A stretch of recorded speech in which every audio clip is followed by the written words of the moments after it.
Hi అండి, welcome to ధృతి collections from Nellore. మనం ఈరోజు చూపించబోయే శారీ వచ్చేసి మసాకలి శారీ అండి, విత్ బ్యూటిఫుల్ మిర్రర్ వర్క్ అండి. చూడండి, శారీ మొత్తం మీకు ఇలా మిర్రర్ ఉంటుంది. ఇది గ్లాస్ కాదండి, మిర్రర్ మొత్తం మిర్రర్. మీకు బయట కొంగు కూడా ఇలా మిర్రర్ వచ్చేసి ఉంటుంది. చూడండి, బయట కొంగు మొత్తం మిర్రర్ వర్క్ వచ్చిందండి.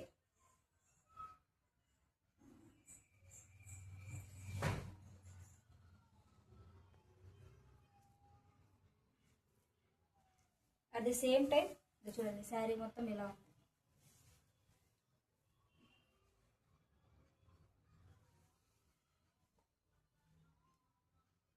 ఇది వచ్చేసి బ్లౌజ్ అండి. మీకు బ్లౌజ్ కూడా హ్యాండ్స్కి ఇలా మిర్రర్ వర్క్ వచ్చింది. చూడండి, హ్యాండ్స్కి ఇలా మిర్రర్ వర్క్ వచ్చింది. శారీ వచ్చేసి చాలా అంటే చాలా సాఫ్ట్గా ఉందండి. మీకు ఎక్కడ కుచ్చుకోవడం లాంటివి ఏం జరగవు. చాలా అంటే చాలా బాగుంది. మీకు ఎవరికైనా ఇంట్రెస్ట్ ఉంటే స్క్రీన్ మీద వాట్సాప్ నెంబర్ ఇస్తానండి. మన వాట్సాప్ నెంబర్ ఇస్తాను, వాట్సాప్ చేయండి, లేదా ఇన్స్టాగ్రామ్లో డిఎం చేయండి. మన పేజ్ వచ్చేసి ధృతి కలెక్షన్స్ అండి. Please follow the page. Thank you.